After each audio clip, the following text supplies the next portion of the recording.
Yeah. I was really only saying happy holidays to people. I was not saying happy 4th. And people were looking at me weird saying, it's like, I don't want to say happy 4th. Yeah. The only thing that I feel like we should even acknowledge about the 4th at this point is that resistance leads to revolution. And that, we can still celebrate the ideals of which the Constitution was signed under, rather than what it's currently being abused as. Yep. At the end of the day, I think people need to realize it's a piece of paper, and the powers that be. Yeah. Don't respect paper. Mm-mm. They don't respect the people, the will of the people. Exactly. I'm going to shout out Kevin Nash with his 4th of July post, which was happy 4 more million trillion in debt today. Never felt this proud as we continue to destroy the empathy we once held for those less fortunate. So I guess happy, wealthy, white 1% day. Enjoy your small regional hospitals while you can. Oof. Things just continue to get greater. Happy 4th, ellipses. Yeah. I loved his responses to people that decided to attack him, and it's like, do you not understand what they just did? Look, Kevin Nash may have only ever had like 4 moves in wrestling, but he's been a real one since day one. Like, I'm sorry, but this is quite literally why our forefathers went to war. Yeah. This is taxation without representation. Like, have a fucking tea party. Oh shit, my camera just crashed, and now it's back. I mean, our country has never been great. Like, oh, it did, and it's back. Yeah. Oh yeah, and there's like a lag between. Dune is updating, and I cannot stop it. It's 28 gigabytes. Dude, it's nuts. Okay, I can close that now. I did it earlier. Yeah.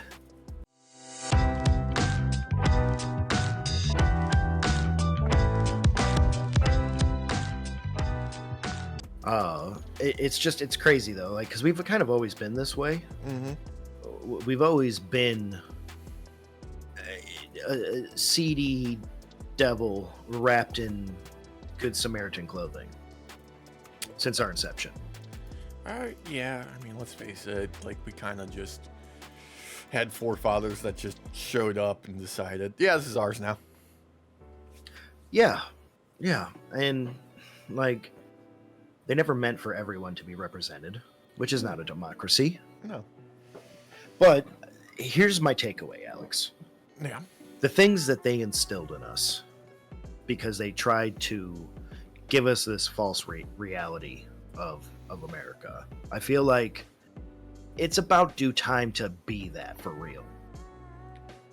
If we're going to be the melting pot, we don't have to call ourselves the United States. We can call ourselves something else after the fact. But I feel like we are at that point now where the morals and ideals that have been instilled in us since childhood, that have been burned in our brains about all of us being equal and all of us deserving, it's time to actually realize that.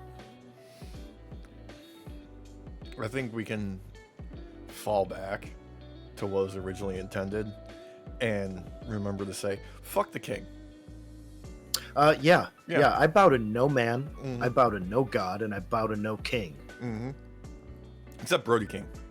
Brody King. Well, that's kind of a different story. That's it's not a really different story. No.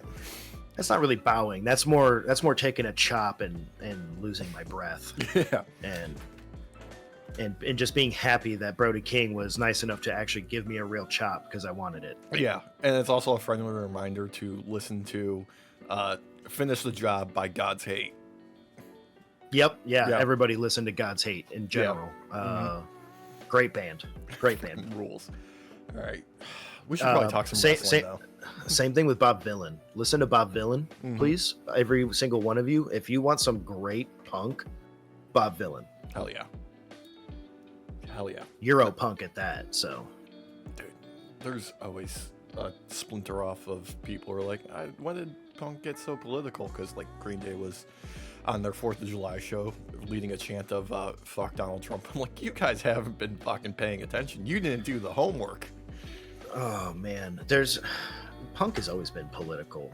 No shit. It's always been counter to the culture and everything, because the culture tends to be really bad, real bad. Except for the Sex Pistols, the Clash, and the Ramones, because those are just boy bands. Sure, but at the end of the day, it's F off Nazi, go home, because you're not allowed. So, and I think we need to bring that energy back. Yeah, rep the dead Kennedys. My boy. Yeah. All right. What we're here for, though, is some a week of kind of middling wrestling. What? You got a reaction there? I had a black screen for a moment. I'm sorry. On my end. Don't worry. Sorry. Yeah. I don't know what happened there. What happened is you were left whelmed by wrestling this week, you could say. Just whelmed. I was very whelmed, Alex. That is a good way to put it. I was very much whelmed. Yeah, it feels like, at least with like WWE currently right now, we're on the downslope and the foot's off the gas and we're just coasting to the end of the year at least. Yeah, a little bit. Mainly because of the way the line. Okay. Here's the problem I have. Okay. Yeah. This entire year has been centered around John Cena's go home. Yeah. His last kind run. of his last hurrah. Yeah. So any match that goes up against John Cena prior to the final few days that he is set to appear, you know that person is not winning. Like, all the tension's gone. All of it. Like, that's part of the problem right now. And it bleeds over into other storylines. Like, I'm sorry, but there is no gas, in my opinion, in the Seth storyline. I'm bored of it already. No, this is legit trickle-down economics of WWE. Yes. The top of the card is leaving you wanting anything to be happening with any sort of stakes or tension, and it's just funneling down to the mid-card and even the lower card where you're just like, I don't really care what happens because there's no stakes or even like the personal conflict between people is feeling less important now. There is really only one storyline that I have some hope for, and that is the Naomi cash-in storyline. Yeah, that's it. That's fun. There's small bits of glimmers of hope. We'll get through that as we talk about the shows. Yeah. That we'll put over. But like right off the bat, starting off, we got Rhea opening up Raw. Smart choice. Over as fuck. Rhea is like hit that level where like not like Stone Cold level of over, but she's damn close. Like, she's the most over woman they've ever had in WWE. And like, that's undeniable. And they set up her versus Io at Evolution, which is great. This is the second time Io is ever going to defend her fucking title on a televised product. Yeah, we've been getting a lot of like NXTers going after the belt prior to this, for the most part. Yeah. Otherwise, it's just been all talk. It's been all talk and not a lot of time with her actually on TV as the women's world champion. My worry is that they're going to take the belt off her before she really had a chance to shine, because they really haven't given her a chance to shine. No, it's insane, especially when you consider the match where she won it before WrestleMania, and then the show that they put on WrestleMania, and then they just didn't do anything with her after that. It felt like, and we're starting to do, there's signs of something happening, and I want them to continue it, because Io's fucking great. The crowd loves her. She puts on great fucking matches. Even when she has the occasional slip up or even like a half a botch, she recovers amazingly, which is something that is very rare in WWE these days. She has really mastered the botch into something new. Yeah. Category. Like, it's amazing to watch her wrestle. Like the Survivor Series match where she pulled out the purple trash can and used it with her own body to crash into people from the top. Like, come on. Yeah. Like, why are you not? Yeah, and how are you not allowing that type of energy to play out with while she's holding the belt. Yeah. Like, don't get me wrong, the Stephanie Vakir match was fun. Yeah. It was great. Sure. I liked it. That should have been like title defense 22, not 4. When you or have maybe 3. I don't know. It's in single digits though. Like it's I don't know. It annoys me. Yeah, when you have a roster this deep with this many talented women, you should be featuring more of them in the title scene. It's just where it should be. I know there's tiers, so like you're not at the level to be whatever. Build more people up to get to that point at least. Yeah. I mean, we got some great talent right now in the women's division in WWE, and they are utilizing them. Don't get me wrong; they are being utilized to some degree. It's just not enough. No, it's just like, and especially when really the only storylines I kind of care about right now is the women's division. Yeah, we can say this about both companies, but the parity between the men's and the women's division needs to be closer. It needs to be, because there's so many talented people on both companies and all the rosters, and like I just want to see them get utilized. They can do great things. I just want to see it. Give them the opportunities. But we are getting Evolution, the all women's PLE. Tickets are selling like trash though. And I feel like a part of that is just inheritable misogyny in our culture. I was going to go the other way and say that it's a byproduct of them announcing it so late and not promoting it enough. Yes. I was going to also say it's like a mixed bag. Like you have the misogynistic aspect of it. That's always going to pop out because they're like, oh, women can't do this. Like, of course they can. But that misogyny leads into the company as well, because we've gotten very little advertising. And what we have gotten is feels like secondhand at best at this point when you think about it, with how much they've been hyping SummerSlam and everything. Well, I mean, SummerSlam was announced a full fucking calendar year ago, you know? I know, and it's crazy. Like, you think Evolution would be the one that would get hyped more because of the fact it's newer. And it's only the second time they've done it. Exactly. It's newer. Like, they should be putting more effort to get people excited about it. That's all I'm saying. When you have like a landscape where the women's division has better storylines going on right now, and yet you keep only really pushing the men's hard, like you're gonna have a setup for failure with Evolution, which I'm afraid of, because I really want Evolution to succeed. I also want it to be affordable. Yeah. Which is another problem that's in the bag, is that WWE is pricing itself out of the working person's pocketbook. I was looking at, what was it? What was the NXT 4th of July show? I don't even remember. NXT Great American Bash. I was looking at that. The place that they were at, it was in a theater, only fit like, I don't know, 400 people in there, whatever. Only half sold out, and tickets were still like $200. See, that's crazy to me. That's insane. Like, don't get me wrong. AEW shows are still not technically cheap, but they are. I got floor seats for, I think it was like $70 or something after tax per ticket. Yeah, that's to be on the floor. That's like you're paying $200 for the I don't actually get to see anything happening seats for WWE.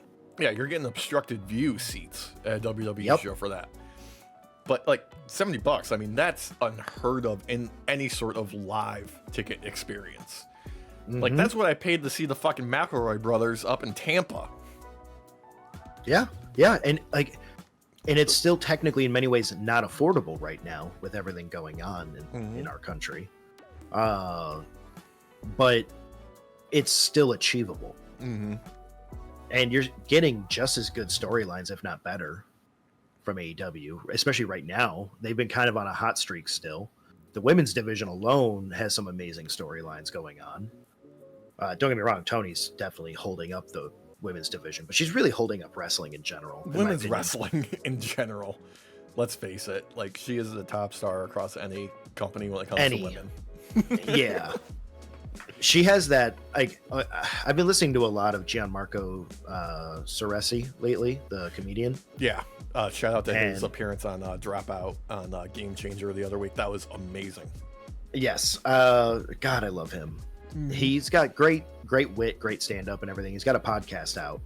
And one of the more recent episodes, he's talking to a lady. I can't remember her name off the top of my head. And I feel bad because I just listened to this. But they're talking about being a broad and like broad energy. Like Yeah. Liza Minnelli was a broad. When you talk like this, oh my. I feel like that is the reason, one of like not the reason, but one of the special makeups of Tony right now is that she has tapped into that broad energy, Yeah. but tapped into it such a way where she doesn't have to be a Liza Minnelli type. No. She's tapped into an energy that is like not just broad in the sense of, you know, that Liza Minnelli, but broad as in the spectrum of like anybody can recognize this and identify with it and have fun with it. Oh yeah. And she had the amount of fun she has on the mic is part of the reason why I love her so much. Because you can tell like she's just like, I'm gonna say weird stuff and y'all just better dial in. Like, we're going on this ride, you can come with me or not, but it's gonna happen. Yeah. And to go back to WWE, as much as I love Rhea, I feel like she's lost that. Like she's lost that. Like, I'm just gonna say some shit, and y'all better dial in. Yeah, like, because like with this promo was very mid. Yeah, very mid, very kind of generic. A lot of the WWE stuff this week is just feeling kind of mid. Like they're going very safe, very practical, very straightforward. Nothing really pushing it too far in any direction, and it's leaving me wanting more. Like one of the good examples of things that are doing right was just immediately after this, which was Dominic Mysterio backstage with the doctor's note and AJ Styles, and then playing up the comedy of like, no, I can't fight. And he's AJ busting out the old man reading glasses to look at the note. Like that. Good. Like you're taking something very straightforward. You added a little bit more to it, and it made it, memorable. Yes. Yeah. They're playing into the comedy aspect with him. In the ways you want, where it's not over the top, like it's still well within his character to be like this, and it's great. I feel like at the end of the day, this will be one of the more memorable title runs of this year. I mean, with Dom as an Intercontinental Champion, is just saying that sounds insane. Like 2 years ago, 5 years ago, no chance in hell. But right now, it seems perfect. Yeah, and it's done in they're doing it like kind of how they did with Chelsea, where you get the joke character, but then you realize, oh wait, they're actually a threat. Yeah, like it's been a while, but we've seen Dom do some crazy shit in the day, and I'm waiting for him to bust it out again because he's gonna turn those "we love to boo you" into legitimate cheers, and people absolutely just no holds barred loving him. That 15 minutes of fame, basically, where he got to sit in the limelight of being a face after taking the belt for the first time. Yeah. You can achieve that again if you can do it there for that little bit. We all went back to booing him. Oh yeah. But for that little bit, we were all like, "Yeah, Dom." We can hit that energy again. I feel like that showed that there is a face turn for him at some point, and it might take losing the belt to actually do it. Maybe. I mean, that it all revolves around what they're doing with the Judgment Day right now. Because also, like immediately after this, we had Finn and JD Funko Pop McDonough taking on the World Tag Team Champs, the New Day, who looked fantastic. My God, Woods, dude has been hitting it at the gym hard. He's switching the trunks. Was a fucking strong, bold, and correct choice for the night. Dude, he was toit. Dude, those quads, my brother. Jesus. For real. This was a great match, actually. Solid. Overall. Solid match, because there's only 2 tag teams on Raw, and they need to put in the work.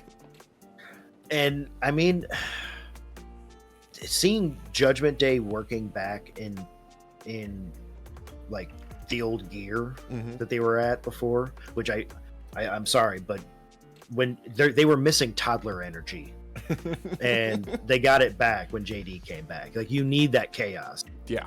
And the dude gives 212%. Like, it's crazy. I don't know how I picked 212. I'm not gonna lie to you. So nobody just like put much thought into that. That was just random number. I'm glad it was over. But you need that because like he was crazy in this match. Just crazy. It was crazy. God, what was the move he attempted where he went to leap off of Finn's back to the top rope and he just came up short and then he immediately got right back to the top rope.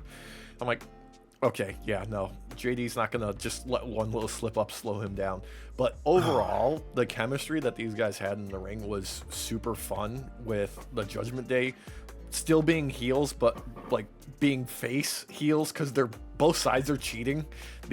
I wanted them to do more cheating throughout the match, but I'm glad we got some of it from both teams. I feel like we're gonna get more of that. This is gonna be a big like tussle back and forth for a little while. Yeah. And it's going to be a lot of fun to see who's willing to go way more extreme. Oh god, I love it. And Finn finally got a fucking win.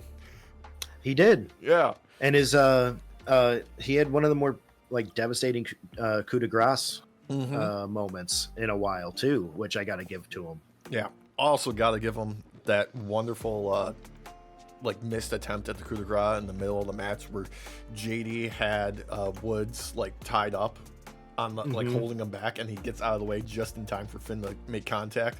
Was excellent. God, there's still it's a great hope. Match. There's still hope. Like, it's there. Yeah. Crowd was fucking dead for most of this.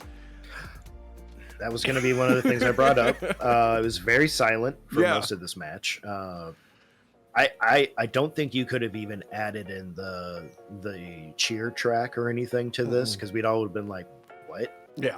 Like, you could literally see people just not caring. It's like they're handcuffed, shackled with their hands at their sides to the floor for this match. Yeah. And that is like that a lot with tag team stuff in WWE. We've been complaining about that for a while. Matches in general, it seems like people don't want to get on their feet until they see like a signature or like a finish coming. Like, that's the only time it seems like people get excited.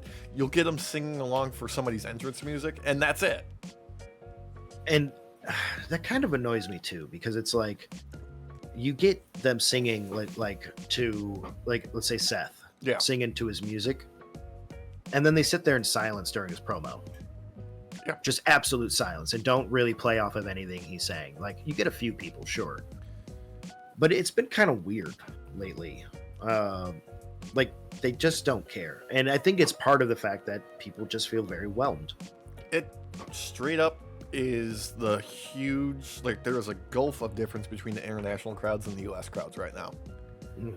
Like, the Saudi show just happened, and like the overall show was like whatever, but the crowd was fucking hot. They were into it because they don't get to see it that often. Right.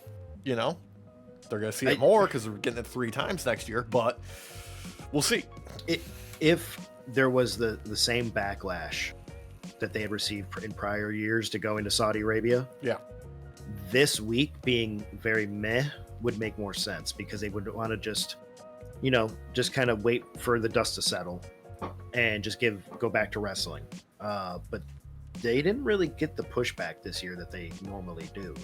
Yeah, it was far more snarky of a pushback than like actual, like, legit, like, no, fuck you. And that's just because the sports washing is working, you know? Yeah. Between this, the soccer, the tennis, everything that they do in Saudi, like, it's been fucking working. Like, people have given up. I think a big part of it that kind of took the wind out of our sails was finding out that Punk was definitely going to Saudi Arabia. Well, we all knew it was going to happen. Like, the second he signed, like, there's going to be a loyalty test of, do you actually want to stay here? And it was going to involve Saudi. He got out of it, the previous year for being injured. It's the only reason he wasn't there.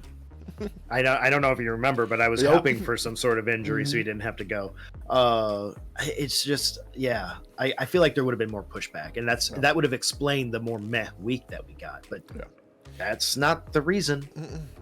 God. Anyway, another one that I feel bad for the guys involved, Rusev versus Sheamus. These guys were begging for the crowd to get behind them at any point. Yeah.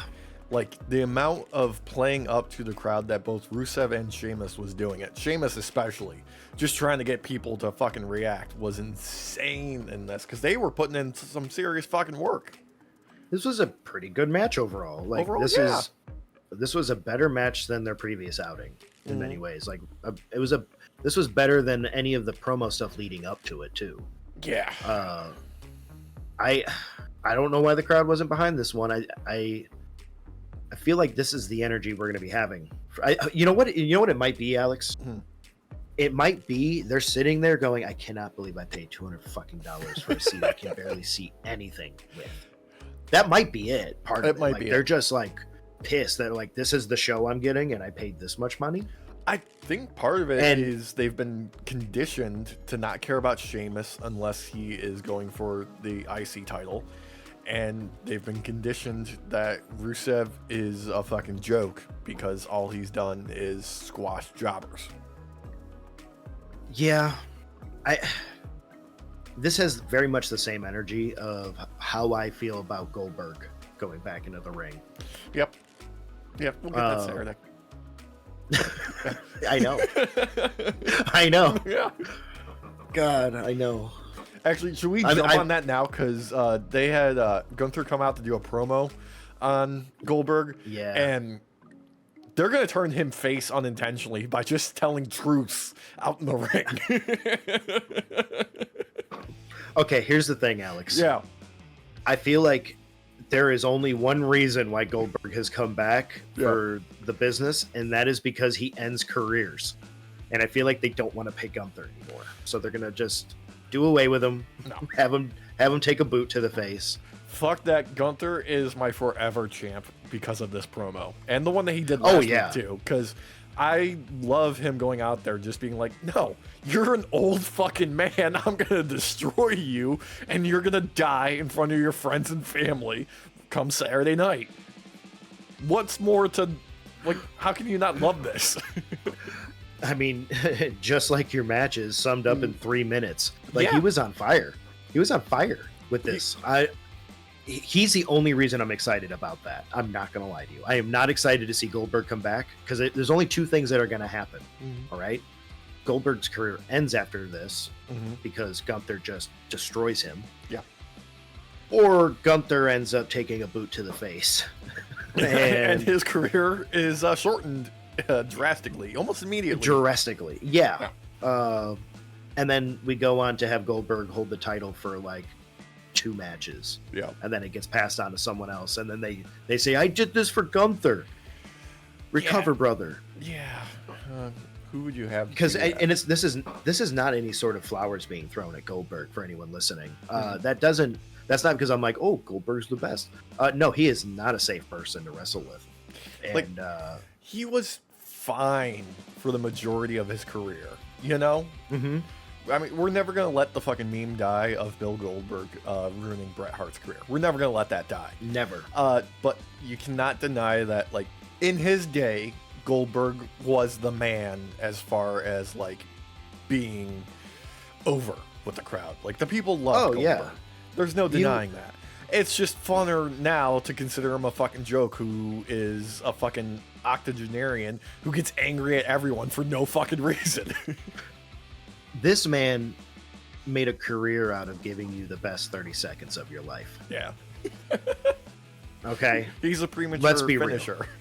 He is. That man cannot go the distance. And with someone like Gunther, you need to be able to go the distance. So he's going to have to end this fast. Mm-hmm.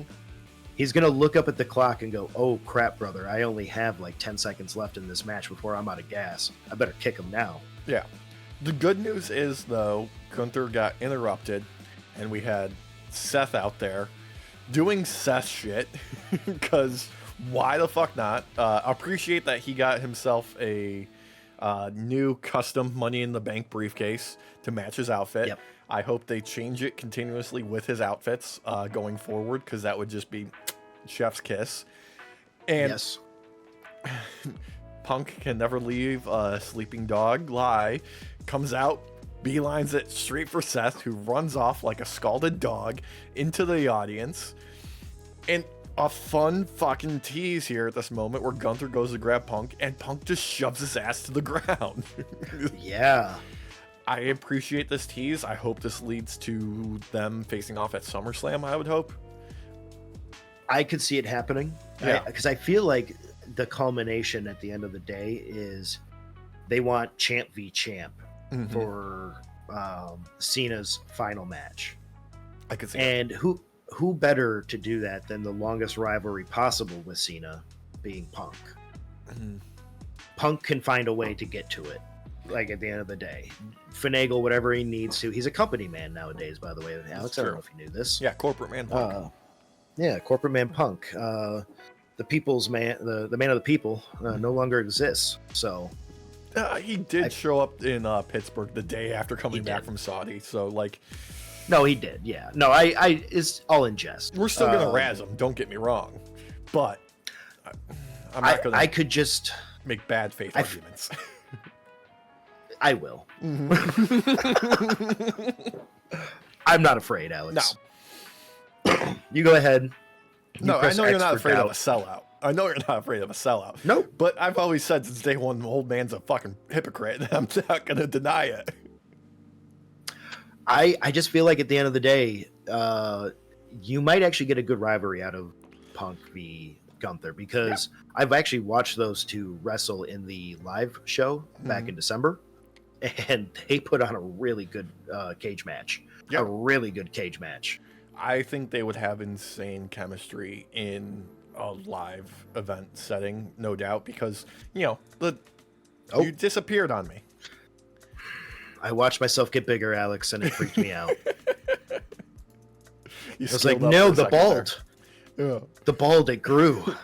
But yeah, because, you know, the chains are off on the live event setting. On a TV setting, though, I feel like they would pull out all the stops, because if there's one thing you could say about Punk, he'll make whatever he can do into the best version of it when it comes to like putting on a match. Yeah, he was never the most athletic guy. Let's not, you know, joke ourselves here. Yeah. But he knows how to tell a story in the ring. Well, I mean, he pairs up really nicely with Gunther's modern classic wrestling. Basically, I think that's how we put it last week. Was he's like a modern classical wrestler, or heel. They pair up really nicely together in the ring, because Punk knows a lot of that old school stuff, so he can really counter it nice. There was a lot of like submission counters during their match in the cage when I watched it at the live show.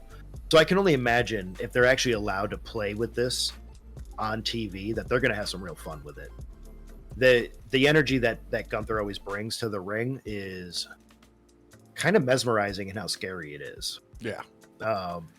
We lost that for a little while before the Jey Uso rivalry. I feel like he got his mojo back. Stella got her groove back essentially with Jey Uso. Yeet. But yeah, this is the type of Gunther we need, especially in this promo. Like, this was S tier Gunther, literally. Oh, yeah. And there was a great like bit of face acting from him when he got pushed to the ground by Punk too. He was astonished that someone would lay hands on him. I love that for Gunther. That was fantastic. God, he's just one of the best, and he's like one of those guys that just fucking gets it, you know? I feel like with the energy we got in that ring, if we keep getting that between these two, we can have an amazing end of the year. Yeah, it'll be red hot come end of the year. Also, before we deviate from this, also Seth in the crowd, and LA Knight just comes up from behind him with his fucking popcorn and drink and just fucking smashes him, and then they tear ass through the thoroughfare in the back. Great. Fucking loved it. I love that little bit of chaos. Well, remember how we were saying we want LA Knight moved up the card? Mm-hmm. This is kind of how you do it. Yeah. Like, start having him go after Seth and being like, no. Mm-hmm. You and your dogs, we don't play well together. Put those boys on a leash. For real. The Bronze. Like, you're bringing, like, this is also a way to sell Seth as a heel. Because I don't think a lot of people are really over on the idea. Right now, very quiet during his sets, like his talks and everything. But LA Knight is like one of those like super baby faces in many ways. He almost like he can do no wrong in the public eye. Yeah, right it's now. Such a strange version of a babyface to have in LA Knight right now, because like he's not an underdog in any aspect in other than the booking of him not getting a major win. Like the crowd 1,000% he can do it every time, and even though he comes up short every time, there's still like zero doubt. Yep. Yeah. And part of me worries that they're using LA Knight in like a succubus kind of or incubus kind of way and trying to leech off of that and send it over to Seth because everybody's really bored of his storyline overall. I mean, yeah. But if there's any way to put energy back into it, it would be LA Knight because he's a threat, like an actual one to all of them. Yeah. He's the inverse of Sami Zayn. Sami Zayn is the perpetual underdog who can, get the win when the big moment happens. LA Knight's the inverse of that. Who just always falls short and doesn't realize it until it's done. Yeah. God, it's fantastic. Less fantastic was Uh-huh. Bayley versus Lyra Valkyria for the number one contender for the women's IC title. This match, fine. Yeah. It was fine. They're both pretty damn good wrestlers. They've got good chemistry. This finish was dumb as fuck. Yeah, I don't like draws. You really have to sell me on something to believe it's a draw. Legitimately, there was nothing holding Lyra to the mat. Like her shoulder, like just do that. Just all she had to do. Nothing holding her down. Yeah. You need to really sell it if it's going to come to a draw. And nope, not on this one. No. Fine match leading up to it. Finisher dragged the whole thing down. It destroyed it for me. I was just like, I was out. I'm like, this is terrible. This was the worst booking for what we're getting, which is a women's triple threat for the IC title. Because I'm assuming Becky would have been fantastically playing up for like at least a week of like, see, I have no one to compete against. They're both losers. And instead, they just immediately announced that it was going to be a triple threat. I feel like they could have played it up a little bit more or done something more, but no, just nah. This is like WWE fumbling the bag and then seeing a recovery they could take and then fumbling it again. If this was the intention, like from the get-go, why the fuck didn't you have Becky interfere, cause a disqualification, and then be like, all right, well, it's a triple threat now. Sorry, you did this to yourself. That would have sold it. That was exactly what I was going to bring up when we got to it, was that if you had brought Becky out there, even for just a gosh darn minute, yeah, I would have been sold enough. If she just started doing a little bit of antics, she didn't even have to fully cause a disqualification. Just bring her out there. Yeah, we know how much you fucking love disqualifications, fucking Paul. Fucking do it when it actually calls for it and makes sense. But no, we're just going to do it when we don't want somebody to take a loss. They literally shove like 3-4 weeks of disqualifications down our throat leading up to the last PLE, and now they just do this. Like, come on, man, you've primed us. Like, come on, man. That's because it tastes you've terrible. edged Nobody us. wants that prime. No. No. God. I don't know. I feel like there is someone upstairs that has decided that Lyra cannot have a good storyline right now. Like, she can make it up in the ring. She'll do the thing with her stupid fucking wings in her entrance, and then she'll do a great match, and people will be happy. And just fuck off, man. Come on. I hate those gosh darn wings. They're so terrible. I hate them so much. It's just stop, clap, Stomp, stomp, clap. Stomp, clap. All right. Okay. Yeah. This is gonna be really mean, but I swear to God, someone looked at the picture of Birdman Mm-hmm. and said, "Let's do this, but with a woman wrestler." Yeah. Yeah. She's got a surprise for you. Look at those low rates. Oh, they'll live on forever. Oh my God. So will the Judgment Day, because we got a backstage segment with Finn, JD, Dominic, all celebrating their new tag titles, and the announcement that in order to hang on to the women's tag titles, Raquel will team with Roxanne in order to retain them and not just have them vacated because of Liv's injury. Yep. Thereby basically voting in Roxanne into the Judgment Day officially. Fantastic bit of business here. This is fun. This is good shit. This is keeping it going, and there's just Finn having the time of his life, just being a shit ass motherfucker in these segments. The fucking smile on his face when he tells Dom, "No, think for yourself. Liv will be fine with it." It's just top tier fucking shit heel shit. I like that at no like this is a den of thieves. Like no one is really with each other, No. and Finn is the best at portraying that. Mm-hmm. Because we've been talking week after week where he talks with Dom, and we're like, okay, the trigger's about to get pulled. Like he's about to destroy Judgment Day and leave it, and it hasn't happened yet. And I think a lot of that has to do with the fact they love that energy so much. They're like, you know what? Let's just leave this fucking group together and just watch them eat each other alive slowly. I kind of love it. It's great. And they just keep slowly adding more meat to it because now we have Roxanne. And they're like, here, fresh meat added in to this 100-year-old soup that never ends because we can just keep adding stuff to it. I mean, legitimately, the Judgment Day's been going for 3 years. It's a long time for a group, man. Yeah, and they've been near the top of the card almost the entire time. Yep. It's not common. I mean, the only other one that I could think of that even remotely has any like lasting power in your brain and not for good reasons is Pure Fusion Collective. Oh, I thought you were gonna say Bloodline. Well, I was gonna get there. Yeah. PFC. Ooh, because RIP. Yeah. And RIP Bloodline too, because goddamn, they don't know what to do with it. No, they do not. What they do have something to do is main event: Sami Zayn and Penta taking on Bronson Reed. Just good, God, quality, solid fucking wrestling, and seeing Sammy do the strut with Penta is just pure wrestling fucking greatness. I loved it. Yeah, it shows that Sammy really does. He's got a little pep in his step. Like he knows how to use them feet. Mm-hmm. And like whatever led to us getting here, I'm fine with.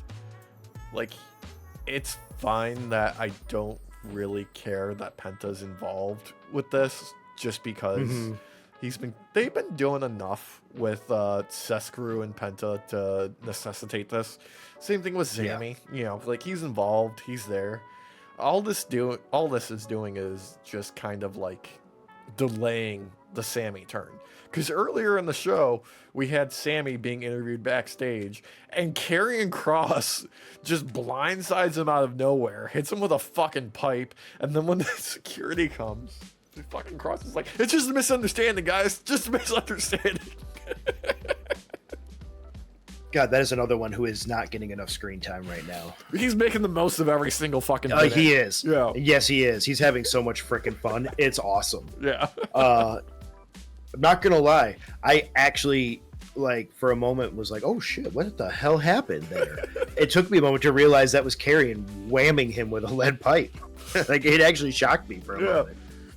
Oh god, I loved it. And it, you know, set up the struggle for their match in the main event, which was good, solid, and made you genuinely terrified that if Sammy takes a spear, he could die. Yeah. I mean, with how we got to the finish, basically, it was like, did Sammy die? Mm-hmm. Please tell me Sammy's not dead. Oh God. Like he did it was a suplex to Reed, Mm-hmm. and then gets up and takes an immediate spear. Like there was no time to wait and plan. Like, I'm sorry, but with the speed at which Braun Breaker goes, I don't think you can really plan enough. You just gotta hope you fold right. Yeah, you just gotta hope that you're standing in the right position, that he doesn't take you outside the ropes and to the floor with that spear. I mean, that spear he did to Penta the other week, where it was the midair spear, or was it yeah. 2 weeks ago? That looked like it hurt. Yeah, it was a thing of beauty. It was beautiful. God, like, I can't remember who it was, but I think it was somebody on like fucking Undertaker's podcast or some shit who was saying like, no, Braun Breaker's the only person who should spear, and they're correct, because he has claimed that spear by doing it so well. The only person that I could see that could replicate it potentially, and it's just because they're a goddamn chameleon, is LA Knight. And that's because of all the mocap work he did. Yeah, he just has to get the speed up. But after Sammy nearly dies from a spear, they get saved by main event Jey Uso coming out there with a fucking steel chair, ready to get down to fucking business. I'm liking this more defensive Jey Uso. I really like the idea of him trying to keep the family together in a way of his super friends back when they had to be the Avengers against Roman. And like he's just like, I don't want to beat you, because like I feel like he did not give it 110% against Cody, whereas Cody was willing to go that extra mile, which has happened also after the fact. But it's a fun Jey Uso, like man of the people Jey Uso. Yeah, like I appreciated the world heavyweight champ Jey Uso crashing out and trying to like hold it all up. I think that was great, but I love this energy of Jey Uso more. You know? Yeah. Like, it feels more real. Yeah, it makes you hype, you know? Like that's what like his entrance music, his fucking whole aura is about, is just like fucking hype. We've got hype moments in aura and nothing else with Jey Uso, and that's better than some of the other stuff that they do with him. I know, it's so weird. Right? I love it though. Like I want to see a belt on him again sooner rather than later. Like this version of him, I feel like could be the quarterback that Gunther kept saying he could never be. Yeah. Like and I feel like the loss to Gunther was needed for that. And they can rebuild him on the path to, WrestleMania next year. Plus, I mean, undisputed champ, Jey Uso, where it's like, come on, you want that guy to be the quarterback with that belt. Like, it makes sense for him to go after that next. Oh, God, yes. Anyway. Yes. I want to shift gears over the AEW 300. Because this kind of eradicated any memory I had of Raw. Yeah. Hot opening. Hangman marching to the ring, calling out Jon Moxley, and challenging him to a Texas death match at All In. Okay. All right. Yeah. This is some cowboy shit, Alex. Fuck yeah. Right? Give me liberty or give me Texas death. Yeah, this is some cowboy shit. He was like, I know that the Elite and that the fucking your little boy band is gonna come at me at once, your little Death Riders, but I don't care. Let's fucking do it. Yeah. Mox coming out to answer the question with his Death Riders, Marina, Swiss, fucking Yuta, piece of shit who doesn't pick up his own dog shit on the street when he takes him for a walk. I fucking Hangman calling Claudio a neutered dog, and Claudio getting set off by that, starts marching to the ring, and then the fucking ops are there. Samoa Joe just like, oh, we're gonna beat some ass. I'm excited about it. With fucking his wingman of Shibata and Hobbs ready to fucking throw down. Just great fucking energy, and Mox immediately being like, no, you don't fucking get Texas death. Who the fuck you think you are? Come on. And just wonderful, great fucking shenanigans with everybody getting involved, everybody taking shots at each other. And then when Mox finally accepts, and Hangman, like, as he's leaving, being like, hey, you think I'm not gonna go the fucking distance with you and not, like, cross that line? Watch this. Buckshot lariat to Marina. Yeah, dude. I was waiting for it. Oh my god. This is some cowboy shit. Yeah. Okay. They have been building us to this point for a while now with how Mox will lose the belt. Mm-hmm. I think we finally reached it because Mox's team is really only glued together by fear of Mox. Yeah. More than anything else. Whereas Hangman his alliance is built out of I don't want to say I don't want to say friendship, but circumstance. Yeah. Those type of alliances tend to work the best because they're actually willing to go the extra mile and do things you would not have expected the ones that are very fearful to do. And it's like, I think we're at that point. Mox is losing the belt, brother. Dude, I'm going to be real with you. I was ready for this match probably more than a week ago, probably 2 weeks ago, you know? Yeah. I was sold on it. I was seated already.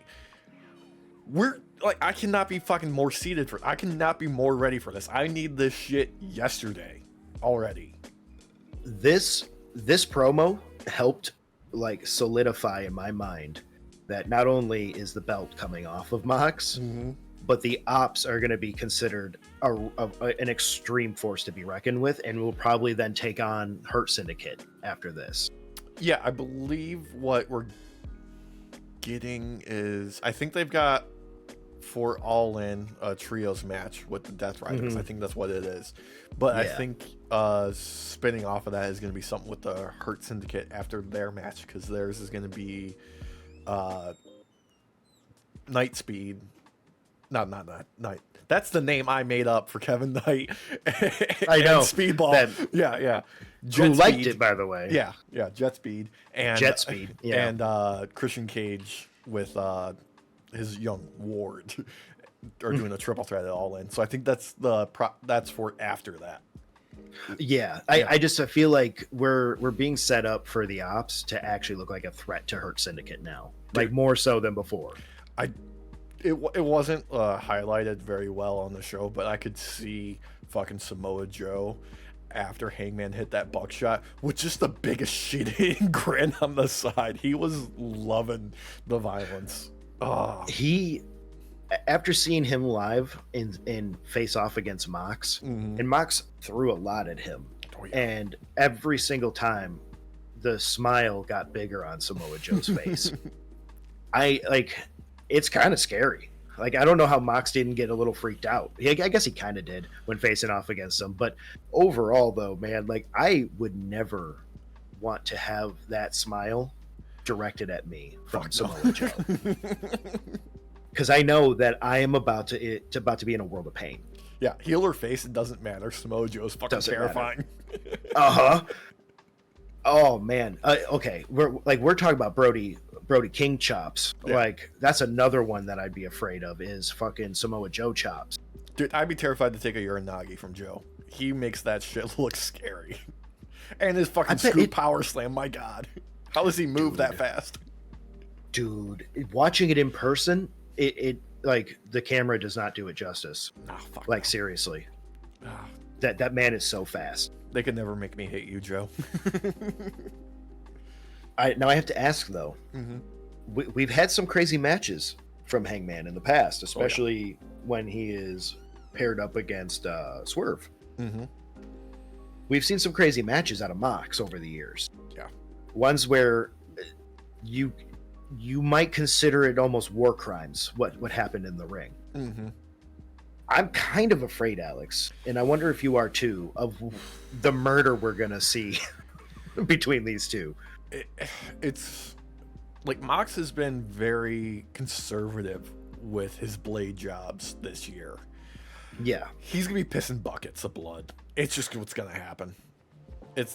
Both of them. I wonder if the Cinder Block's going to make a return. I'm there's a part of me. There's a part of me that believes that we're gonna get a surprise return of Cope and Spike in a Texas Deathmatch. Oh, that would be amazing. Yeah, like I would love that. Yeah, there's part of me that believes that's a possibility, even though they haven't teased it, which is kind of why I'm like, like dude's been pretty quiet lately, and that's sometimes an indicator of like what could happen. Otherwise, Darby could fucking rappel in from the fucking ceiling to make a save. Freaking coffin drop from the ceiling. Still wearing his Everest gear, even though we know he's back. Coming fresh off of fucking Shark Week. Mox picks up a glass shield. He shatters right through it. Blood everywhere. Anyway, that was the opening promo. Fucking opening match, though. TBS Championship. Mercedes Moné taking on Mina Shirakawa in a fucking rad fucking match. Jesus fucking Christ. Oh, man. I forgot sometimes that Mina can fucking hit like a goddamn freight train. Those fucking kicks to Mercedes' head were devastating looking. Dude, this match fucked. Mercedes has been firing on all cylinders lately, and this is no exception. Like, she proved why she has every belt that she has in this match.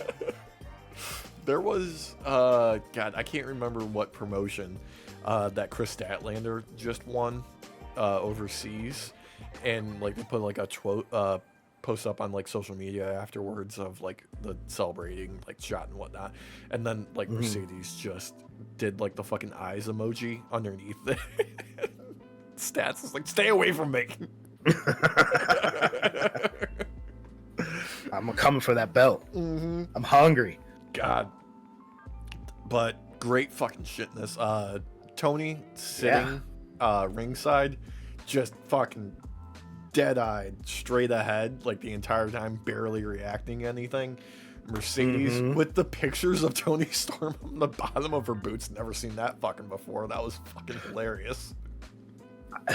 What a power move, Alex. What a fucking power move. I walk on you. Yeah. You really think you're ready for this? Tony did not. She was not her exuberant self. She was very much locked in, like, this is going to be a match, and I need to be ready. Yeah. Also, oh god, Mercedes fucking gear was cool as shit looking. It was a bit like tricky up in like her like shoulders and shit, but god, it was just such a fucking cool like fucking pearlescent like armor almost that I was big fan of. It looked fucking rad. Yeah, her gear game lately has been like off the charts. Yeah, unmatched. Shit. God damn, was this a good match? I honestly, Alex, this proves yet again why Shirakawa needs a belt. Yeah. Going into it, you're like, she's gonna fucking lose, and then throughout the match, you're like, oh no, she could win. We always talk about that kernel of doubt. You just need that little bit of doubt, and we got that and some. Like, there were moments where I was like, oh wait, is Shirakawa gonna be the one to end this? And I wouldn't have been thinking that, even like already knowing about her and Tony definitely gonna have to face off. So I was like, the fact that you're able to hit that point, come on, like she deserves a fucking belt. Absolutely, and in the near future, it's gotta happen sooner or later. I mean, I know Tony Khan likes to book this way when he brings somebody in of like, no, you're gonna lose for a while, like probably like a year before we start moving you up, in order to get people to like fully familiarize themselves with you and like develop your character and your fucking repertoire and shit. But nah, Mina's fucking got it, Dude, seriously. Like the match that I watched, I believe, Mina was in it. It had Sky Blue, local here to Chicago. Yeah. Mina and Sky Blue. What's up, Data? They wrestle really well together. And between the two, I would expect Sky Blue to take more losses for like that year or 2 years. Not Mina Shirakawa. Like, she has that energy in the ring that WWE hopes to have in the ring.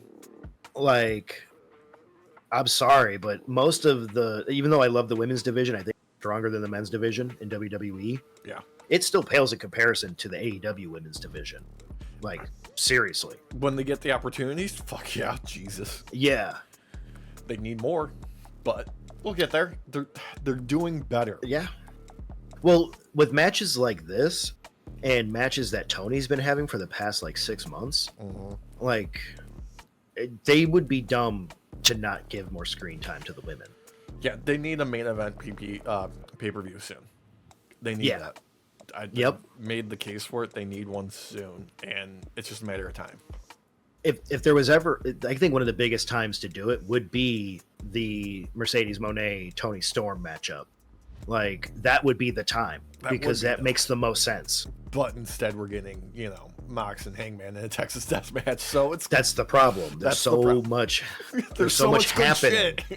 Yeah, like at the very least, it should open. Yeah, like you either open with it or you close with it. Honestly, I with the way that Hangman matches go when they're Texas Death matches, that's kind of a closer. You don't really want to start with that. No, that's not something you start the night with. That's not the mood you want to set. There's too much cleanup after the fact too that they have to do. Way too many war crimes. Just way too many. Gotta get the lawyers. They're gonna be working. They're pulling all-nighters for this shit. Could you imagine starting the night that way? The lawyers would actually have time to research stuff. Like, that'd be bad. You gotta hope that everybody forgets, and it's like too desensitizing. You have to wait until it's the end of the night when you hope the people that are watching won't have time to file charges before the sun rises. Because they're too tired. They're like, I've been here for 9 hours. I haven't had enough coffee for this shit. And I still have to watch Collision after this. Like, we have to record Collision still. It's 2 a.m. Oh, God. Speaking of too much good shit, Fatal 4-Way for the number 2 spot in the men's gauntlet match. Yeah. MJF, Brody King. Alex, Casino Gauntlet match. Casino Gauntlet match, yes. I'm sorry. Did that same fucking shit on the fucking commentary. Yeah, I know. That's why I did it. Oh, God. Yeah, MJF, Brody King, AR Fox, and the Pride of Pro Wrestling, Bowens. God. Super fucking fun with this goddamn match. Right off the bat, Bowens, 5-tool player, downplaying that. Keep up more of the Pride of Pro Wrestling. That's a much better fucking shtick. Keep Billy Gunn, daddy ass, in the back. Don't bring him out anymore, please. You're better off going solo this style because it's much more interesting. Right off the bat. Fun. Yeah, right off the bat. Loved Hurt Syndicate out there with MJF and Max trying to bribe Brody like he's been trying to do on Twitter all fucking week, and Brody just slapping that shit down and him running off, hiding behind the Hurt Syndicate, getting on commentary for like the good, like better part of like I would say 10 minutes of the opening bit of this match, and Brody King being like, all right, fine, you're gonna fucking hide. There's 2 other people for me here to destroy. Throwing fucking AR Fox and Bowens into the fucking barricades, doing that fucking crazy fucking crossbody that he does. Just great shit all fucking around. So much fucking fun.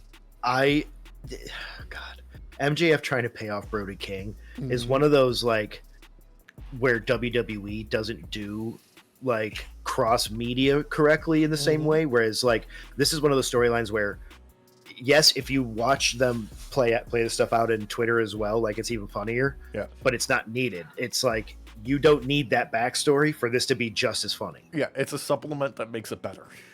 Exactly. And knowing that these two, like the back and forth leading up to it, made it so much freaking funnier. So much funnier. There's so many great like the chemistry was off the chart with all 4 of these guys. Yeah. I gotta put it over just the monster that is Brody King as far as like a character and as a wrestler, because there was key fucking moments in this that just made it so fucking great. MJF coming at him with the chair and him just punching it into his face was beautiful. Him hanging MJF up in the chokehold on the apron, and the only reason he dropped is because he got kicked in the fucking face. Yeah. Fucking great. MJF fucking stooging it up and fucking cursing when he's about to take a fucking move will never not make me laugh like a fucking jackal. Dude, when Brody hit that chair, man, it's like honestly a cast iron skillet hitting the chair. Like a number 8, like not even a light one, like a number 8 or up, man. Like the thunk of his hand connecting to that thing. Dude. I would be afraid because I feel like that man is one of those types like do you remember after the death of Superman back in the 90s? They did that like Superman squad team where each of them had a specific power of Superman's. There was like the Superboy, the Man of Steel, the one that had like the glasses, the sunglass thing, like visor, and like the one that was like half cyborg and shit. Yeah. Well, yeah, and they did like a Superman squad where like they were like 4 or 5 different superheroes that each had a power, but they couldn't like it affected their normal lives. And like the point of the comic, I think, was to express like if someone really had these powers, this is how crappy it would be. And one dude had Superman's strength, but he had no control over the strength, so he had to be fed and like given like sustenance because he couldn't like hold a juice box even. He would just crush it. And I feel like that's fucking Brody King. Yeah. Like, no joke. That man has no idea the power behind those hands. Like those fucking meat skillets, man. No, he knows because he will tell you before he chops you, gotta protect the business. Gotta protect the business. Wham! Oh my god. I'd be so afraid. Yeah, great shit in this fucking match. Also, the cannonball he did. Yeah, to all 3 of them. To all 3 of them. Like, also terrifying. Yeah. Don't get me wrong. Everybody got to shine in this match. Oh, yeah. But nobody shined like the King. Yeah. God damn, he's fucking awesome. I love that man. But yeah, you're right. Like, AR Fox and Bones also looked fantastic in this. Yeah. Like, AR Fox can do some shit that's just fucking wild. Bones looked fucking great out there. He always looks better when there's more people in the match. I think he's just one of those guys that has more chemistry when there's more bodies in the field for him to play with. Yeah. It's like he prefers a target-rich environment or something. Yeah. Speaking of target-rich environment, after the match with MJF getting the win, he gets mocked by Briscoe rocking his new shirt that says MJF has a tiny kosher pickle. I want this shirt. I'm not gonna lie to you. It's available. It's for sale. I know. Yeah. I know. Mm-hmm. I want it. I love Briscoe, man. That dude, he is the most unserious person ever. Yeah. He toes that line that shouldn't exist between endearing, cringe, hilarious, and heartwarming. He's basically the like the amalgamation of like every best quality of wrestling. Yeah. But has that curse of it goes too far sometimes. So it's also a bad quality. Yeah. Then don't forget, motherfucker can get violent as shit. That's what I mean. that dude loves to get bloody. People forget how bloody that man can get and still put on a show. God, dude, that fucking stretcher match. Holy fuck. Oh, dude. Oh. That man, he's old school. Like, he's a blader. He keeps that shit on him, ready to go. Dude. The match, like, was it 3 weeks ago? It might have been a month ago now. His head, I swear to God, he didn't actually blade himself. His skin is just so thin there now. Like, he took a punch to the head and it just popped open. Yep. Oh, God. Oh, jeez. And then immediately following this, we had Kevin Knight and Speedball coming out to challenge the Hurt Syndicate. And, my God, I feel like Speedball was getting ready to rip the microphone out of Kevin Knight's hands for just the amount of times he's like, hey, we ain't fucking dead yet. You can keep going. Come on, we can take it. Speedball's like, dude, why are you doing this to us? We're already taped up. They're big. They're really big guys. Yeah. I feel like because they will pair up really well with the Hurt Syndicate, it's a great underdog story of having one of them being so cocky that they go into this match at like 20%. Yeah, Kevin Knight is your friend that gets you in the fights at the bar. Yeah, exactly. And Bailey's the type that is like, no, bro, you've had enough. Come on, let's take a break, have some water. Oh, okay, you're picking a fight with the bouncer. All right. Yeah. Puts his hands up. Shit. It's too late now. Yep. I'm still in the shit with my bro. Oh god, I fucking love it. Oh. I like these two together a lot, though. I feel like they have that type of energy that is very similar to toddler energy. But it's like, it's that energy of like, I'm finally on the big stage on camera and everything, and I need to give it 135% at all times. All times. He's got no fucking like lower gear than top. Seriously, dude. Every time like Speedball goes for those that kick combo, I don't remember what the name of it is, but that kick combo. Yeah. Yeah. There is such speed behind it that I wonder if at first people were worried that they might actually take real fucking kicks. I believe it. That'd be hilarious. But if you notice, like, those kicks, he can slow them down right at the end to the point where, like, it looks like they just kind of tap you a little. Oh, yeah, he's too fucking good. It's great. And there's no time to fucking rest because we had the Heroes and Villains 6-man tag with the Young Bucks and Takeshita taking on Bandito and Paragon. Yep. Fucking Young Bucks, fucking crazy fucking bullshit. I can't keep up with what they're doing, match. Can't. Just can't. One of those where you remember why the Young Bucks are as praised as they are.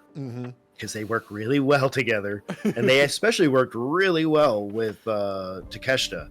Oh, they had great fucking chemistry and like multi-man moves in this. Just awesome shit. And it's funny too, because like this, technically this was a hero v villains match, kind of, but Bandito's kind of an anti-hero, more so. He's the most wanted man. Exactly. Like, he's not exactly a good guy. Yeah. He's he toes the line. He doesn't two-toe it like Penta likes to in a match. No, he's an anti-hero. Yeah. He likes to, do a little of this. There was some comment I saw about if Hangman gets the win, it opens up the briefcase and the belt's not there, where is it? My immediate thought was, okay, Hangman needs to get together a crew because the belt is actually held in an Old West vault, and it needs to be like him and like Bandito and other guys and like Swerve, like and Will, like going on a fucking heist in an Old West. It's a treasure. It's a treasure map. Yeah. And it has like these different markings. Like it's not even like a true map. It just has like little like markers on it to like, oh, this is where you turn right, like this weird fucking tree. And they like just end up knowing exactly where to start. Yeah. And it starts off like Back to the Future 3. Oh, fuck yes. But anyway, fucking insane chemistry from all these fucking lads. Goddamn, I could watch this shit every week.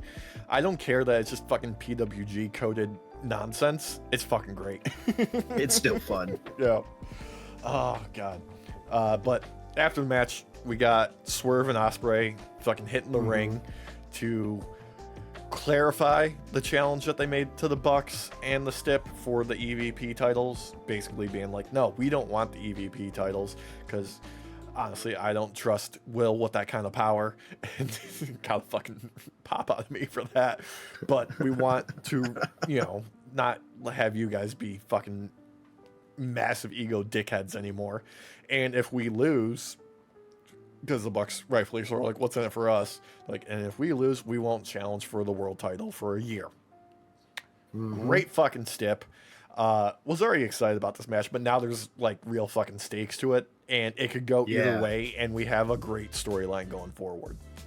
We do. I feel like we already kind of had the great storyline, but I think this clarification kind of sells it a lot more for anyone who might have been on the fence. I mean, if Swerve and Will lose and Hangman wins, and Hangman has the championship and Swerve can't challenge him for a fucking year, that is going to eat at him so fucking bad. I fucking love it. I was gonna say, dude, imagine the fucking storyline we're gonna get with just every single time Swerve is on camera, he's crashing out just that little bit more. Just that little bit more. And, like, let's face it, since Will has burst onto the fucking scene at AEW, he has been championship in everything but name only. And this is just one way to, you know, keep him farther from that for now so they can continue on with other stuff before it's his turn. Yeah, I feel like they're using him to propel other people into holding belts. And rightfully so. The man is just such a natural talent that it's not really fair to outshine some of your other guys right away. No. They deserve their time in the sun too. And I feel like once this man, once he gets a belt, he's gonna have a second belt, and then he's gonna have a third, and then a fourth, and then a fifth, and then we're gonna have to see the leather jacket return for Kenny Omega, and and we're gonna have to see someone just put the dog down. God, but immediately following this, we had Swerve and Ospreay taking on Los Fascion Ignobrables. I did not get that right. Dralistico and Mortos. You were close. I was so far fucking off. It was close. Ignobrables. Yeah, thank you. But Dralistico and Mortos, fucking just fun shit. Just good shit. This is just good fucking lucha shit. Taking on Swerve and fucking Will doing just the most in the best way. Like, their chemistry as a fucking tag team is off the fucking charts, man. Dude. And I've said this a million times. Anytime you put Mortos into a match, you're going to get some craziness. Like, that fucking demon just fucking, goddamn, like, gives it his all every time. It does moves where you're like, well, I don't think that should be, like, feasible to do in a ring, let alone with how physics is supposed to work. Fuck no. He don't care. Honestly, that dude, he's probably the perpetual motion machine we've all been waiting for. Yeah, he legitimately is. Once someone figures out how to harness what is inside the Beast Mortos, they will be assassinated by all the major automobile manufacturers. We just, like, it cuts to a promo of the Beast Mortos, like, locked in this crazy looking, like, anti-Superman cage with his arms and legs locked in with, like, heavy metal. And then he just breaks out. Oh, God.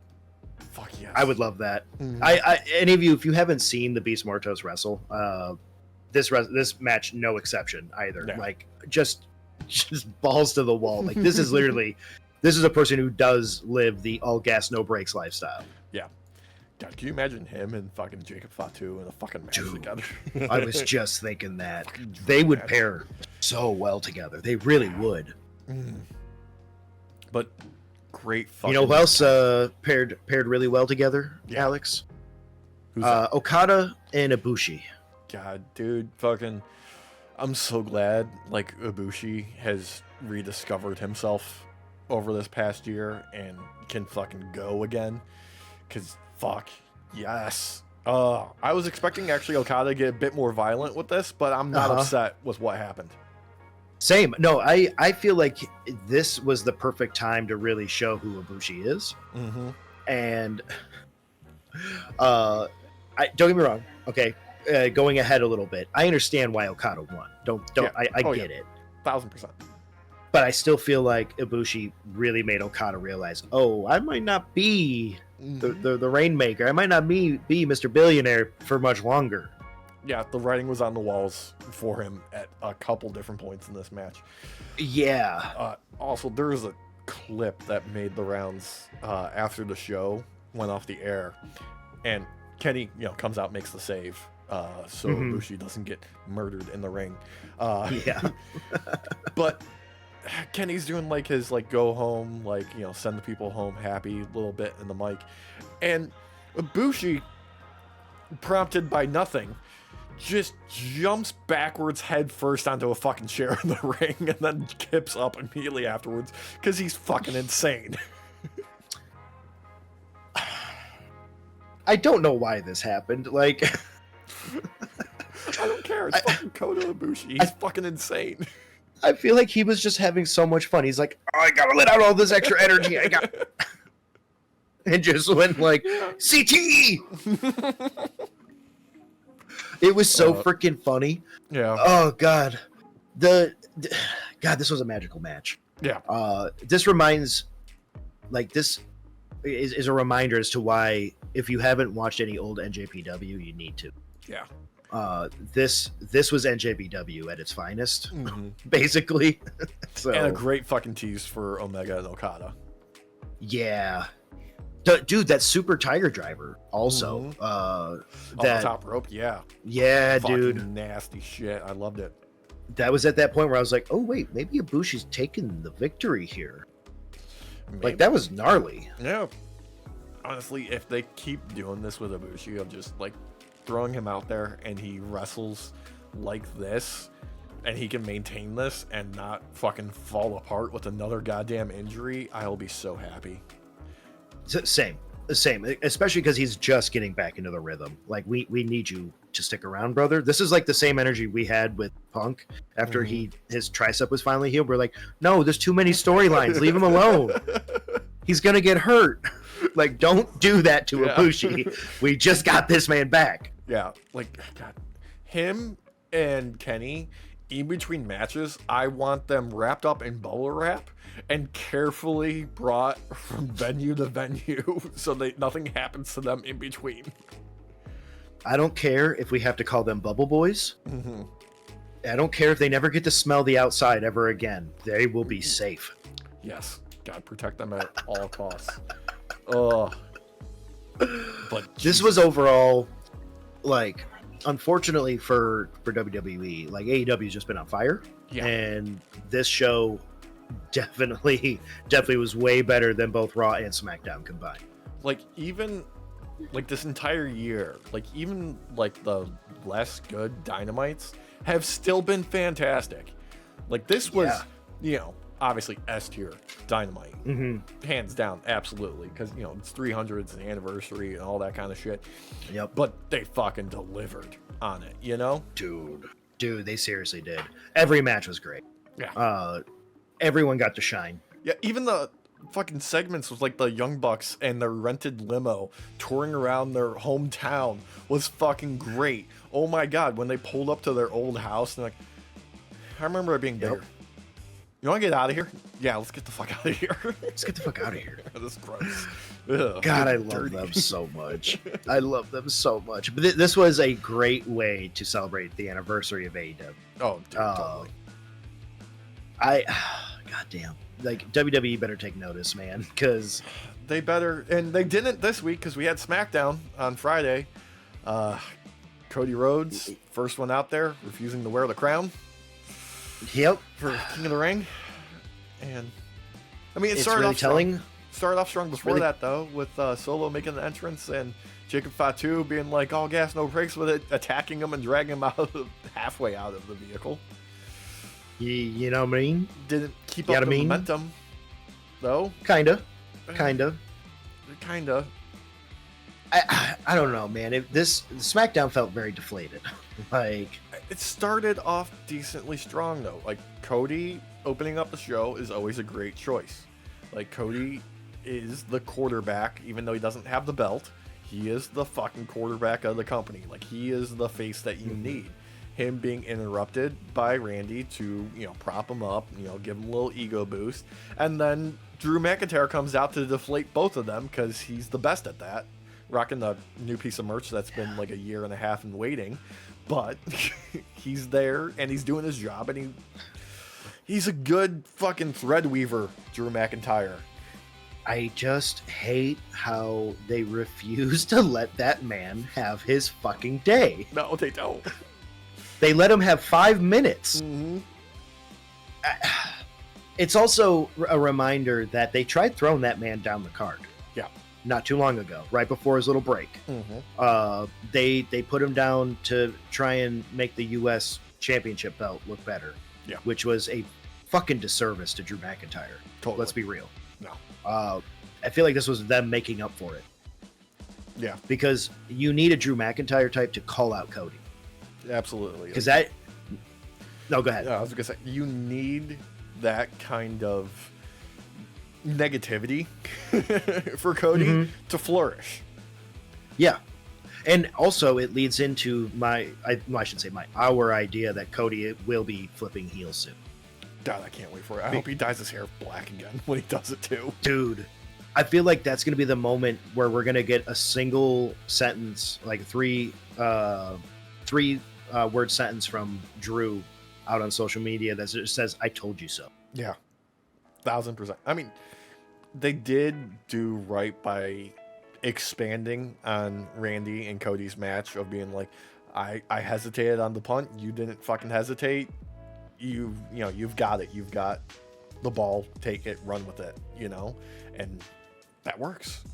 It does, but it also works better when you have a shit stirrer like Drew McIntyre come out and go, "He pinpointed your back, brother. Mm-hmm. He found your weakness and he needled that. Yeah. He didn't give up. You didn't go the extra mile." Yeah. Let's highlight the very obvious things that our audience does not recognize, and put a fucking spotlight on the story that we're trying to tell. Me and Christina, while we were watching that match, we were both like, "Oh, Cody's going for his back. Mm-hmm. Oh shit, he's actually he wants this." And we saw with I mean, it was great storytelling, but yeah, not everybody's gonna see that. Yeah.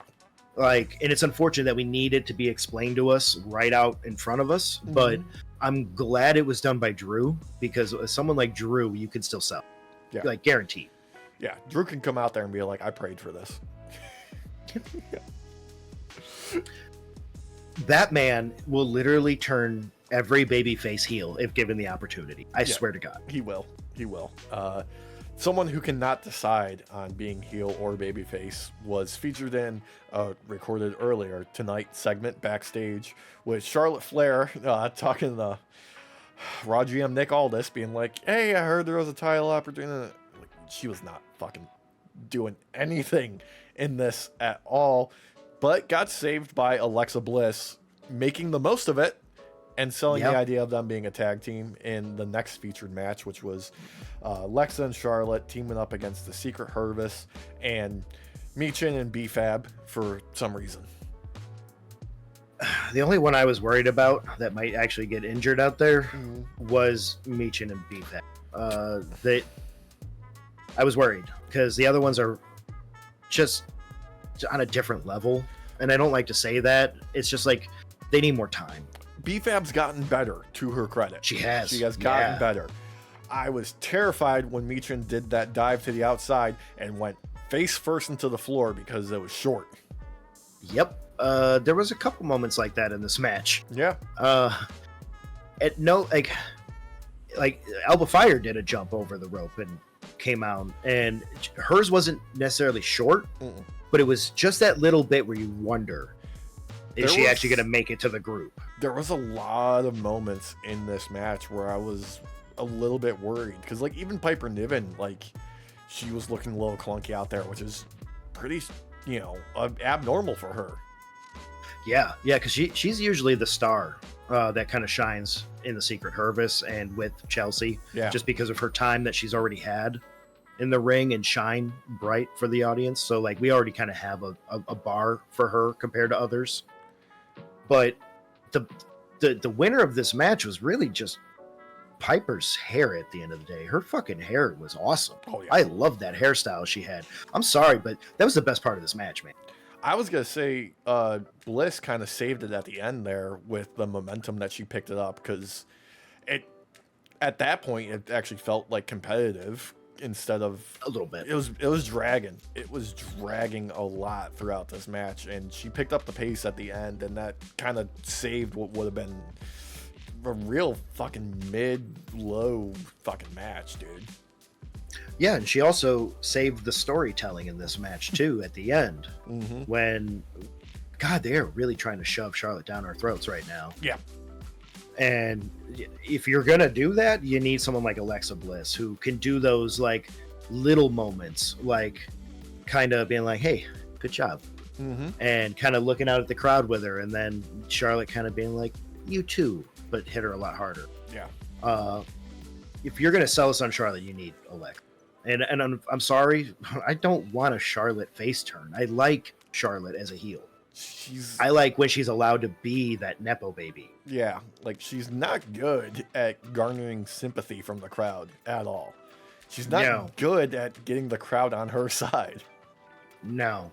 I do appreciate... goddamn, do I love cheering against her. Yeah. So. Yeah, I did appreciate the hug when they got the win. That was like a second and a half, and she's like, all right, fine, get off me. This is too much for me. Yeah. Yeah, she's like a cat. Or like Maya. Demon dog. Demon dog. Speaking of demons, though. Yeah. Fucking the chaos that is the Smackdown tag division is bickering backstage ahead of the match with the Wyatt Six and one member from every other fucking tag team of Berto, Sabin, Montez Ford, and Johnny Gargano. Doing stuff. Like, the match itself was not bad. Like, the match was fine, but how we got to the match was fucking stupid, dude. I feel like the entire SmackDown tag division is just turned into the division of goobers. Yes. Oh my god. Okay. Shout out real quick though to Los Garzas in their belt victory. By the way, so Triple A. We haven't highlighted. Yeah, we haven't highlighted that. But fucking why? Yeah. Like, I understand the Wyatt Six is kind of a weird one because they're a group of 6 members, and it's kind of weird to do tag teaming when like there's the mix there.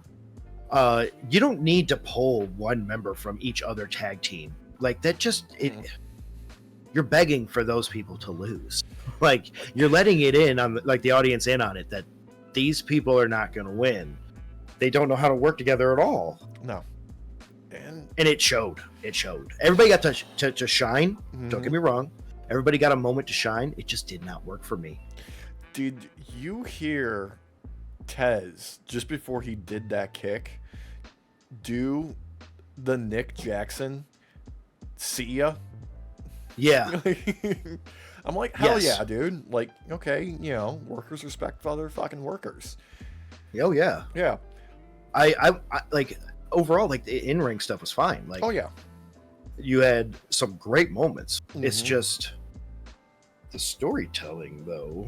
It's so hard to do shit with a supernatural fucking wrestler, much less an entire faction of them. Yeah, that's why I liked originally American Made being the ones to go up against them, because they were already this weird exaggeration that was fun. Yeah. And not hyper nationalistic in a bad way. And it was like fun watching their teeth get kicked in by the Wyatt Six, but it's hard to go beyond that. And it would have stagnated pretty quickly just with that grouping after a bit. So it's hard. Like, it worked for Undertaker because he was a single man, and it was kind of believable in the sense that like he can be there, especially like once Kane came into the picture. It was like, okay, there's room for 2. Yeah. They need some sort of grouping to counteract it that maybe isn't necessarily supernatural, but anti-supernatural. They need the fucking Ghostbusters, Alex. Oh, that would be amazing. Unfortunately, the Elite already did that. They did. Yeah. That's true. They did. Yeah. But on the upside, like, at least like they're trying stuff with the Wyatt Six again instead of just forgetting about them. I just hope they figure out what they're gonna do with them. But you brought up. Oh, well, what's that? Oh, sorry. Go ahead. I'll save mine. Oh, I got a gripe. You got a gripe. Get to your gripe first, because I was about to get way off of this. Oh, okay. Big Rowan. Yeah. What? Can you stop? Why are you Big Rowan? I heard it like 12 times. It kept pissing me off. Like, no, Big Bronson Reed, Big E, or Big E, or Braun Strowman. I'll give you that one too, to be like Big Braun Strowman, not Rowan. It's a big dude. Yeah. Don't get me wrong. They were forcing that down our throats, and I didn't like it. Oh, Derek's gears are all grinded about this. They are. I hated it. It was like every time I was like, stop. They've cut a lot of big men out of WWE lately. So They have. The tier for big is coming down. At least until Omos comes back eventually. Someday. Maybe. I mean, Rowan is a big guy. Yeah. There's no denying that. Huge dude. But why don't you say Beardly Rowan or something? The dude's beard is as tall as fucking JD McDonough. Yeah, and that's a tall order because that dude's like 90% head. Yeah, I know. It's crazy. He probably weighs as much as his head, too. Oh, absolutely. Kidding me? That thing's like a bowling ball. But you brought up American Made. How did you feel about the appearance of El Vente Americano? No. That's No me gusta, Alex. That's No me clearly gusta. not Ludwig Kaiser, a guy who has never been an American nationalist in any aspect of his character, suddenly portraying a ultra-naturalist American luchador. Alex, Yeah. I knew it was him by his nipples, okay? Yeah, you've been studying the nipples. You've been studying Wade Yes. Barrett's techniques. Yes, I was jealous that he had this superpower, and I was like, he can't be the only one. Like, I want this superpower too. So I did a hard examination of every nipple I could find on the planet, and I superimposed them against every wrestler's nipples that I could find consensually. Yeah. And let me tell you, it was a perfect match. I put it in the database. I ran the numbers out. You enhanced. You zoomed in. I enhanced. I did. Like fingerprints. I was told to print. I was told to print the goddamn thing. Yeah. And it was a perfect match. I want to make a quick diversion here because it just popped in my head. It's been something that's been sitting on my mind every time we've recorded the podcast for several weeks now, and I haven't brought it up.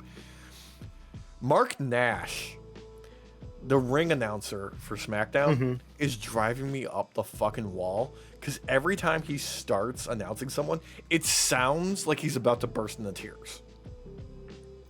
I actually agree with that 100%. Like, it's always preying on my mind when they're making their entrances. I'm like, dude, what the fuck are you doing out there? Because every time he has to do it, he is weeping at the fact that John Cena has him by the testiculars. Oh, yeah. They're in his John Cena branded fanny pack. Yes. Yeah. And just in case, sometimes that fanny pack is put in the prison pocket. But yeah, he doesn't get to have his own say anymore. He is the bitch of John Cena at this point. Yeah. So he weeps every time he gets to do an announcement and actually get to say what he wants to. That's why. Yeah, okay. And then he recomposes mid-sentence. Thank you for clarifying that for me. You've You've put me at ease. You've actually created a headcanon for me to accept that fucking annoying ass announcing. The one that always got me is what's her face when the blonde lady that has done it forever, Lillian Garcia. Lillian Garcia. Shout out to you, by the way. You're awesome. You're awesome. Yeah. But the one thing that's always bothered me, like I shouldn't say bothered, but like really pulls me out of it is she can't say the letter P. Like it's impossible. She goes championship. Yeah, she doesn't Every enunciate time. She does not say the P, and it bothers me. It literally bothers. God, there's something wrong with me. So keep doing what you do because it's memorable. But goddamn, I'm like, say the P. Yeah. Championship. Championship. Speaking of championships, we had Tiffany Stratton come out to make her announcement of who she's picking for Evolution. Got interrupted by Queen of the Ring, Jade, teasing putting on the crown, but never actually fully wearing it. Looking resplendent in her Queen gear, though. Gotta put over that fucking train. That was fucking great. Dude. The little bit of a tete-a-tete back and forth, but Tiffany being like, no, for Evolution, I'm going to be wrestling Trish Stratus. Because, okay, sure, why not? I mean, fuck it, we're bringing Goldberg back. Let's at least give it to someone who can wrestle better. I mean, for real, like someone who actually cared about the sport more back then and wanted to be actually seen as a respectable wrestler. Yeah. Like, let's give her flowers. She deserves it. Fuck yeah. Love me some fucking Trish Stratus. And I have a good feeling about their Evolution match. And it'll probably be fucking rad. High hopes, but let's the writing's on the walls. I mean, Tiffy's gonna win. Yeah, no, that's a guarantee. But I feel like this is more or less to show that, like, for anyone who was on the fence, that Tiffy deserves to have that belt. Oh yeah. You take out a legend, that helps you. That helps make your case. And Trish was always one that might not have been taken seriously as much as she should have been back in the day as a wrestler. She's got wrestling chops, and it gets to show a lot more nowadays. Yeah, I mean, it's unfortunately going to be a low stakes match, but it should be entertaining. Mm-hmm. That's exactly. Yeah, it'll help solidify both of them in different ways, and I'm at least okay with that. Yeah, but speaking of low stakes but entertaining, Fraxium taking on Andrade with Rey Fenix in, surprisingly fun fucking goddamn match from all four of these gentlemen, barring the bit of a slowdown with some submission moves that had no place being there. Yeah, that was kind of weird. It was like they put the brakes on to fit those moments, and really, it didn't need it. Drained the shit out of it. But god damn, everything else super fucking awesome. Yeah, I liked Ray's kind of new mask of bit, where it covers his face when he first comes out and he can take it off. That was fun. Andrade just still really trying to sell that fucking skull to us, and I hate the damn thing. I know. Nobody knows who he is. No one knows who you are when you cover up that beautiful face and hair, brother. It also doesn't help that they has just the most generic fucking entrance music. God, seriously. And then, okay, it would make more sense if he went to the goddamn ring all the way to the ring with it. The moment he comes out there and the smoke billows around his feet, he takes the goddamn thing off and puts it on the floor and then walks away from it. Like, what is even the point? The point is to protect him from walking through Gorilla and not having to make eye contact with Triple H. That's what that's for. It's so he can, sneak in and get a match on TV. You could have told me that thing was lubed up on the inside with lotion so he can keep his face perfect at all times. I'd still believe. Yeah. God, he's a handsome man. He's a handsome man. Why hide it? Yeah, I don't know. God. But this was still really good. I mean, we know what we're going to get Frax nowadays.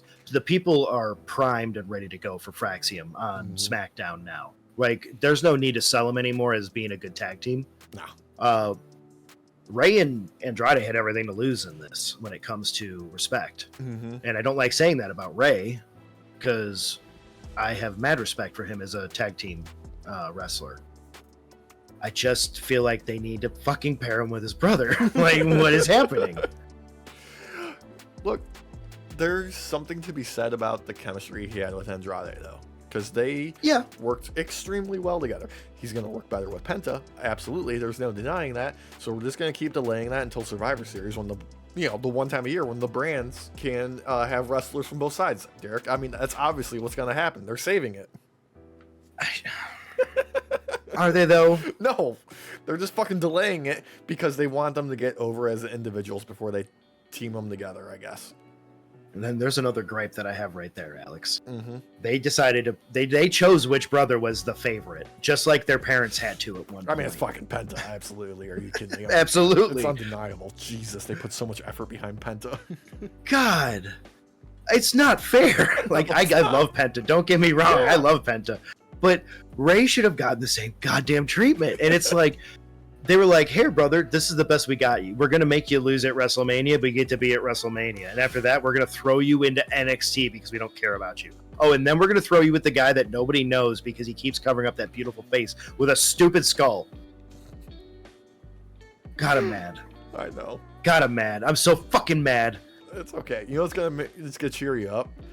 Jacob Fatu and Jimmy Uso taking on Solo Sikoa and JC Mateo. Okay, shout out real quick though to Jimmy coming up to Jacob in that promo spot, and they were both like, "Dial in, brother." Yeah, and I was like, "Oh shit, this is the pairing we've always needed." Jimmy's got to pop that shirt off though, dude. Yeah, for real. Yeah, it's time to level up. Dude. It is no question who was going to win this match. I'm sorry. It was just no question. No, are you kidding me? For any of you who don't know, it was Jimmy and Fatu.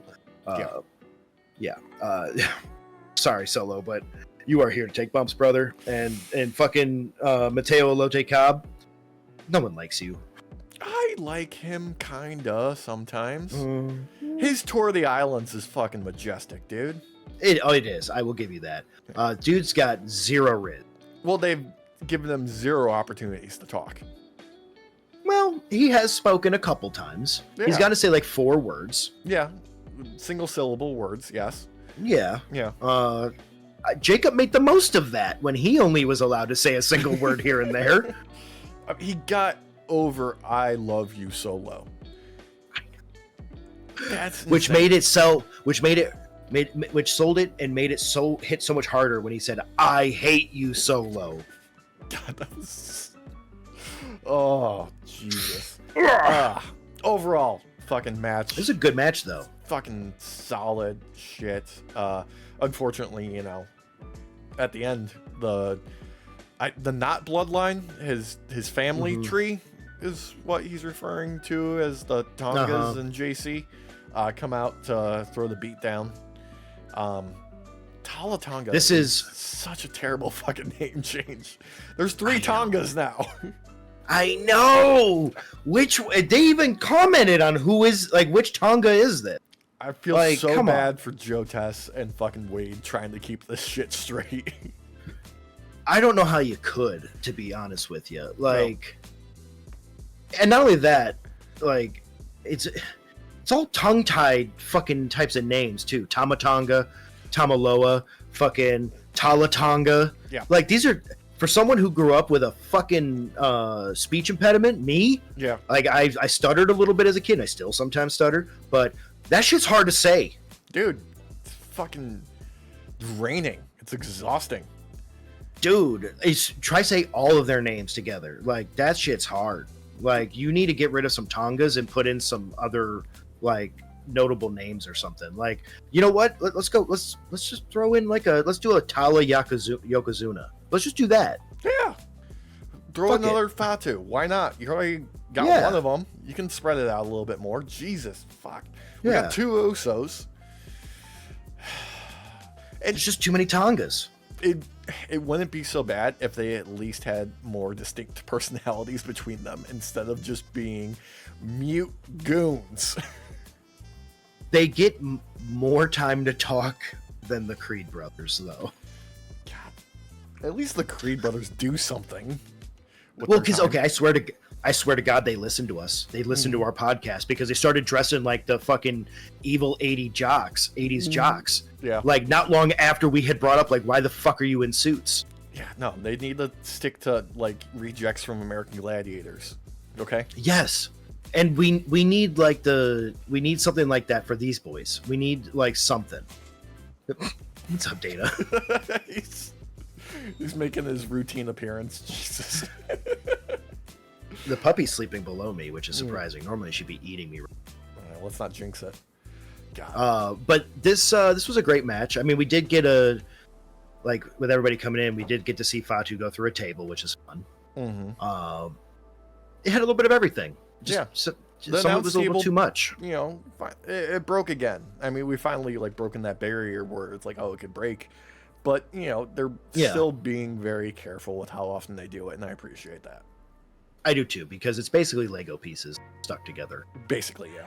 And they just remove a pin when they want it to break, and that's okay. But at the end of the day, though, SmackDown was still meh. Yeah. Like, it was middle of the road at best. Like, I don't know. AEW definitely won the week again in my book. So I think they're trying to serve too many masters in WWE right now. And it's starting to drain everything that they're trying to do because they're spread so fucking thin with all of these different shows. The Saturday Night's main events, the PLEs, the Evolution, which is necessary, but goddamn, like, you're distracting from your main title pictures doing that as well. Unfortunately, there's just too much shit going on and they're juggling too much. And unfortunately, Road Dogg isn't up to the challenge of booking SmackDown while Triple H is focused on Raw and Shawn Michaels is booking NXT.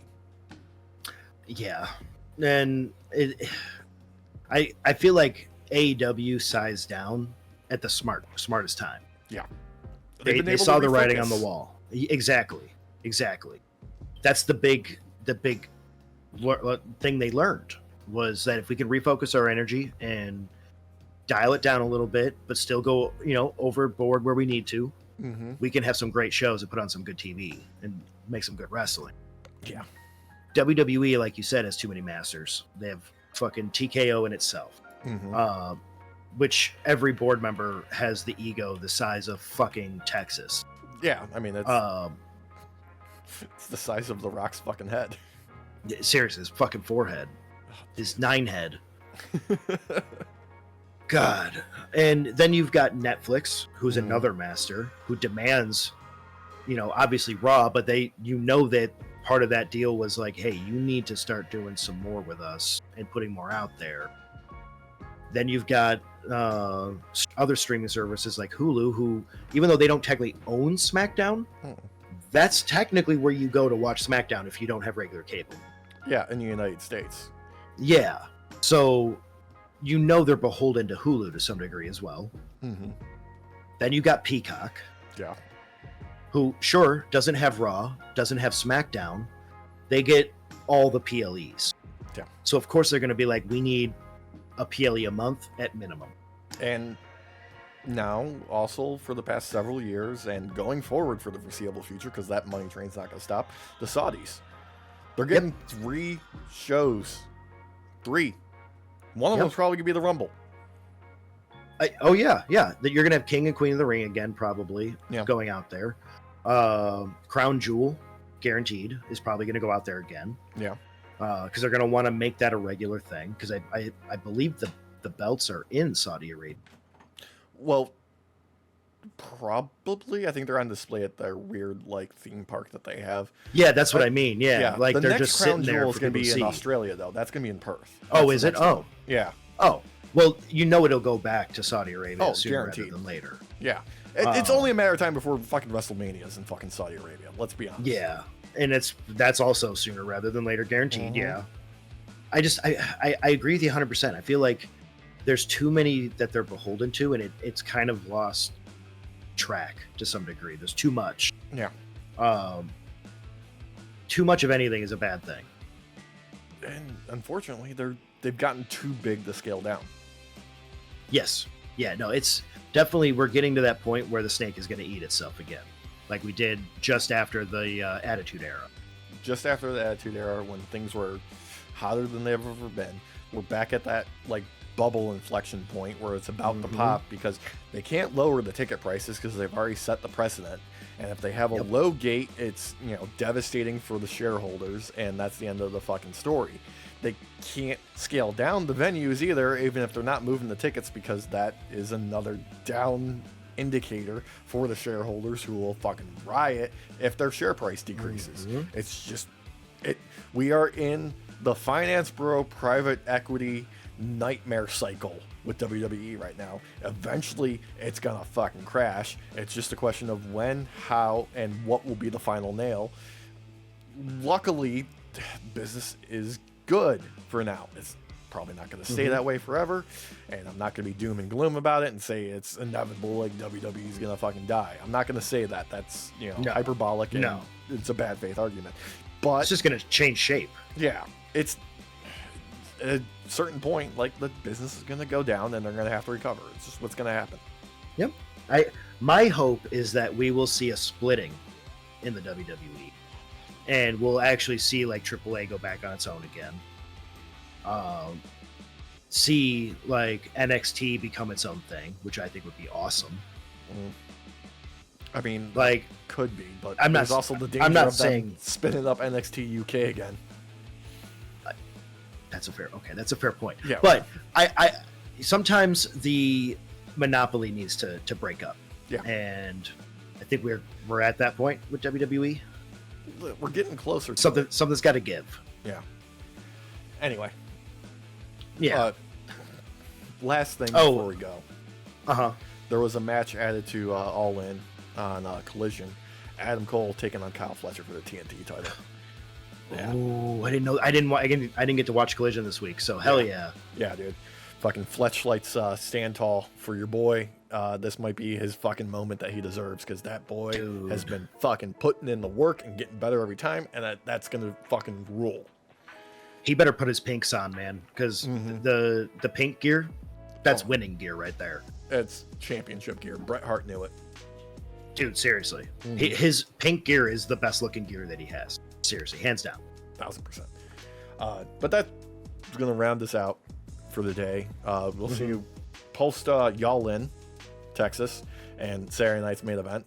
Not a hard choice to what you want to watch first, but we'll cover both. Yeah.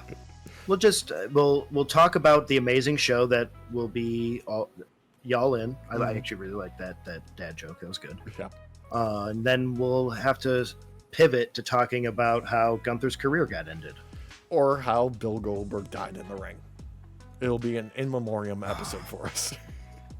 Either way. Yeah. I got wrap up there because Data has decided he's going to clean himself on the desk and bump into my camera, so I'm going to be bouncing around like a fucking jackass for the next 10 minutes. Nice. Thank you so much for joining us. Please remember, like, comment, share, subscribe, do all the buttons, do the engagement. We really appreciate it. Check out our merch store. We got brand new stuff in there. Probably some more stuff coming soon once I have the time. I love updating it with, all the goings on, and a friendly reminder that Latino heat melts ice. I'll be wearing that soon. Yeah, I saw that coming on your way. I got some stuff coming my way too. I've made a very conscious choice to not duplicate what you're getting. Oh, thank you. Yeah. But we'll see you next week. Only thing left to do is say goodnight to the folks, Derek. Buenas noches, night shift. Fuck Bill Goldberg. Fucking Billiam Goldberg, bitch ass motherfucker. Billiam Goldberg Sr. I'll tell you what, if I ever want to end my career, Alex, I'm going to ask Billiam Goldberg to kick me in the face. I don't think you need to ask. I think you just need to, cut in front of him in line or, litter. You know what? I'll stand in the ring and I'll mock his family to his face. Yeah, say something unkind about Gage. Fucking terrible name. Fucking terrible name.